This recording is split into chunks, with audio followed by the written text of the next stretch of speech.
Hi, it's Craig and Richard here, and this is our weekly debrief for the Mindfulness course. It's fantastic to see so many learners not only engaging with the course but engaging online as well. Lots of comments, lots of diverse questions and experiences. Of comments. Yeah, so it's tremendous.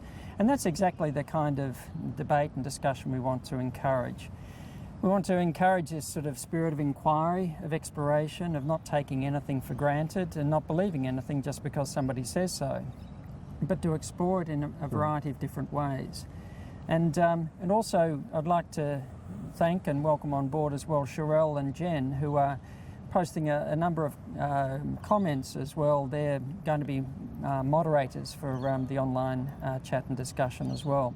So Richard and I have thought of a few things that just in sort of summarising some of the key themes that have come up, and we'd just like to provide some feedback for that. So Richard, perhaps you'd like to say a little bit about the comments and questions around the stress survey. Absolutely, yeah. So we're aware that there are some issues people have had with the survey, receiving their feedback at the end, that kind of thing. So we apologise for that, and we're working to resolve that. So we'll have a resolution for that soon. Yeah. And also, as a lot of people saying with the work engagement scale, now obviously one of the things we're emphasising in this course is about people engaging with their work, but a lot of people aren't working. Well, not in the formal or paid sense, but we don't want people to feel like ruled out at all. So it might be how you're engaging with your home life. It might be how you engage with your voluntary work and other things. So please fill it out as well if you're interested to. Of course, it's not obligatory to complete that, but it is at the moment, but we'll change that setting, I think, so that people can skip it. But yeah, you might just want to think more broadly about your work life, your home life, volunteer work, that kind of thing. Yeah, absolutely. Now, one of the things that came up, and we've had to try and pitch this course, obviously it's somewhere between an academic course, which if we make it too academic, too science focused, for the vast majority of people doing this course who are not academics, not doing PhDs and so on, we didn't want to make it too sciencey, we didn't want to make it too heavy. We've put in a few papers and things that people can read, but we do want to encourage people to read further. And if you really do want to go into the science of anything, or if you want to look at what studies have been done around, mindfulness and the brain, the effect on the amygdala and so on, there's a very good database. Probably the single easiest one to search is PubMed. If you Google PubMed, P-U-B-M-E-D, and you type in the keywords that you want to look at, so like mindfulness and the brain. Or if you want to look at a review paper on mindfulness and the brain, mindfulness and the brain and review, for example. 2015, something like that. And it'll bring up all of the papers, and then you can start to look through, and maybe you want to look at one. You can generally get the full text if you want to. And so you can search further, because we didn't want to make it too sciencey, but of course, Richard and I teach into 11 different faculties at Monash, and when we're lecturing medical and psychology students and so on, every time we make a statement, there's the reference, the refereed medical literature we're quoting underneath. Just on that particular topic, I know, like in, say, 2005, for example, there were 31 papers in the medical and psychological literature that came out about mindfulness that year. By 2010, it was 190. In 2014, so last year, 553. So far this year, as of this morning, 575 papers from the scientific literature on mindfulness. Yesterday it was 572, so another 3 published overnight. And so it's an emerging area, but it's going up exponentially. But we really don't want to dumb down or ignore the science, but at the same time, for the general readership, we didn't want to sort of overdo it. Yeah, make it too heavy. That's right. Yeah. Another point that came up when people were discussing default mode and performance was this question around music, which is an interesting one that comes up quite often where anytime we present, somebody always puts up their hand really and asks about, my kid studies with music on, and is that a good thing? Is it a bad thing? Is it multitasking? Is it not? And of course, if we come back to the neurology of it, of course, it is. It's dividing our attention. If we've got music on and we're listening to it and at the same time trying to study or work, then of course we are dividing our attention, and you'd expect to see some reduced performance on the work or on the listening to the music as well. But, we were having a conversation about this before, and it really depends how people, how that music's being used, because quite often when people find that they need to have music on in the background, it's because they get distracted by environmental sounds, and so having that music on as a kind of white noise is actually a way that they can just not get so caught up in all the distracting sounds and then just focus on their work. Yes, that's right. Yeah. So if the student's playing a bit of air guitar and a few drum riffs on the desk, or singing along to Miley Cyrus or something like that, yeah. while they're trying to study, then the attention's not on the study, and that would be slowing down the progress and so on. But if it's there as a background noise, then it could be any other background noise. It wouldn't necessarily affect attention. That's but right. I do think it is actually important, though, when we're trying to work, for some people get so used to having noise all the time that actually find it quite difficult to pay attention when it's quiet. I often encourage students to be flexible and adaptable, to be able to study when there's noise, to be able to study when there's silence, so that it's much more flexibility. Yeah, it's good advice. I also always suggest an experiment that people might like to do. You know, if you're interested in knowing whether music affects your performance or not, you might like to work or study with some music on and just notice the effect it has on your concentration and engagement, and then turn the music off and just notice the effect that has, and maybe just get a bit of a contrast between the two. Yeah, it's always good to do an experiment. Yeah.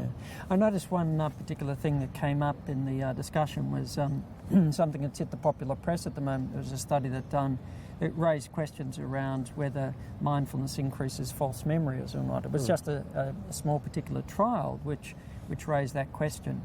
And it's interesting because the previous research has shown that mindfulness, if you practice being mindful, it tends to improve people's recall and memory. I'm not sure that false memories have been tested before, and that it actually increases the grey matter density in the hippocampus, which is very important for memory, improving executive functioning. So all of that. Short-term memory as well. Short-term memory, yeah.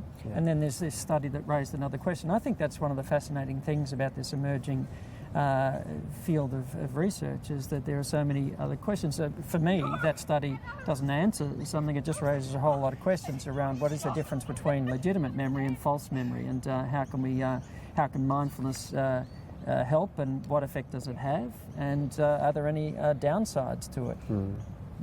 Yeah. Also, at this point in the course, we'd like to talk a little bit about the practice and application of mindfulness, the formal and informal practices which we've been exploring and encouraging learners to engage in. And so, if you started to try and meditate this week, then perhaps you've noticed some things that really support that practice in happening. There might be a particular time and place, or perhaps you're setting an alert on your phone or putting around a post-it note or something to remember to do it. But you've probably also started to notice some obstacles, and there are some very common obstacles that come up when people start trying to establish a meditation practice.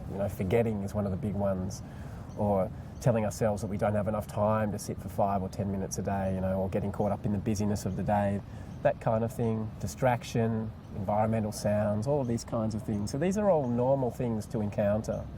And what we'd encourage you to do is just to treat it like an experiment and just find for yourself a time and a place that works.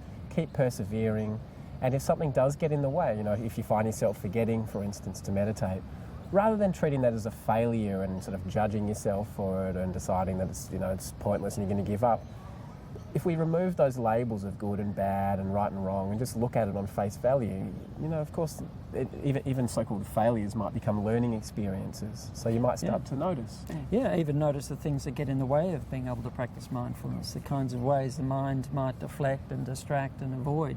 That can be very educational as well. Yeah, and even just bringing that awareness is mindfulness. Yes. Bringing that non-judgmental awareness to the obstacles, to the strategies that work, and of course noticing the benefits. Yeah. It's another useful thing to do. So keep persevering. It's an experiment that we're doing here, so just find what works for you. Yeah.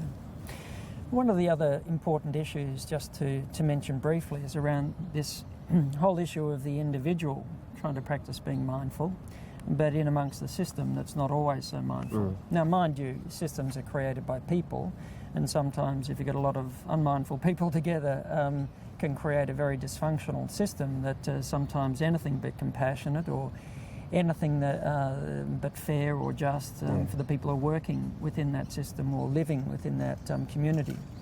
And so the individual and the system, the community within which one is living and working should not be divorced by any means or form. So mindfulness can help somebody, obviously, to cope. Studies on people with cancer and MS and so on, people cope better.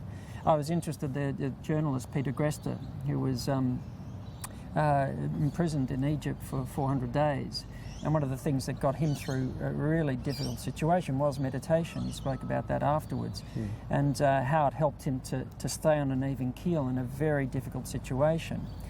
But I do hope and expect that if, for example, somebody's in a position of authority or looking after others, that if we become more mindful, if we're in a position of authority, then hopefully we start to actually notice a little bit more of the environment that we're creating, of the kind of way that we're relating to others, because it really is very important that systems, in a sense, become more aware, more attentive, more responsive to the people within that system. So it's not mindfulness, I hope, is not seen as a way of just suck it up and get on and have the employer applies the thumb screws another notch and just to try and be more productive. But that mindfulness is a way of actually helping environments to be more attentive and responsive to the people working and studying and living within those environments. Yeah, absolutely. Yeah. And we'd also just like to finish by encouraging learners to follow Jen and Sherelle, our moderators, just so that they can sort of keep track of their commentary on the discussion, that kind of thing. Yes, because they're going to be sort of distilling out a lot of the comments each week, which will form the foundation for the kind of feedback we'll be giving. So thanks very much for your engagement this week. I hope that you move into the next week with equal enthusiasm and engage again with the discussion, and we'll look forward to chatting again in a week's time. Yep.